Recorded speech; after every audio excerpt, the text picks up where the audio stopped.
عليك أيها العبد الصالح المطيع لله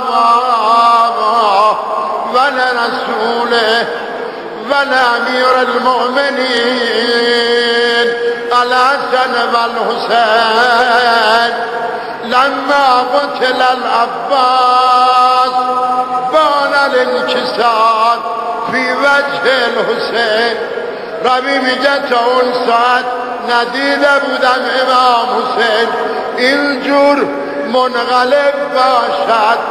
وقتی خبر اول براش آمد یا الله، وقتی خبر اول براش آمد دیدم رنگ صورت ابا عبدالله تغییر کرد. فمشى لمسرعه الحسين وطرفه بين الخيام وبينه متقسم.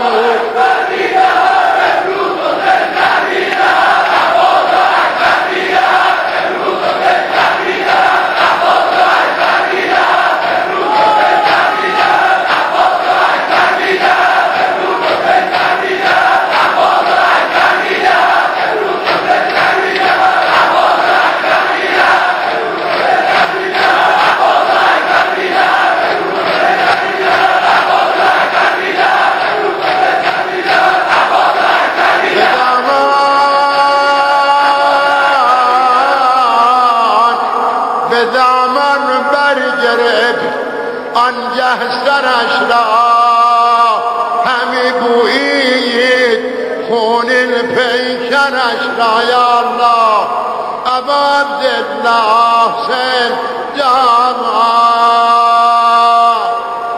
خدا روزی همتون کنه به نابودی صدام برید ببینید حرم ابوالفضل تا خیمگاه خیلی راه است. این بچه ها به هم امید میدادن الان عمو جان بر میگرده برامون آب میآورد یا الله.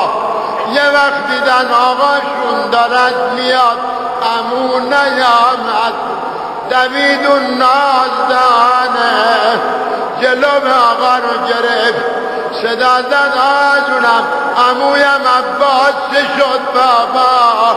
صدا زد عزیزم عمود رو کشتن.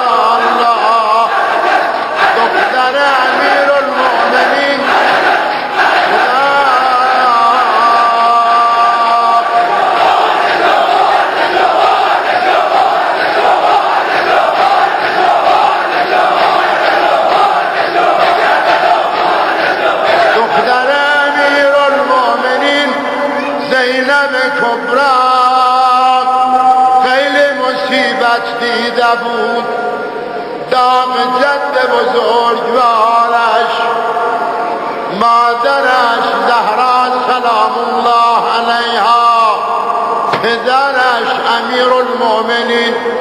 وقتی مادر از دنیا رفت و اما میگفت وقتی پدر از دنیا رفت و ابتا میگفت امام حسن و اخا اما ابوالفضل وقتی خبرش برا خیمه ها آمد رابی میگه دیدم یک صدای زجه‌ای از همه خیام حرم بلند.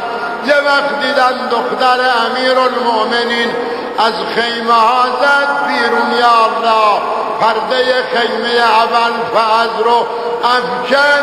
این دست‌ها روی سر هی صدا میزنه وازی عطا امان از اسیری.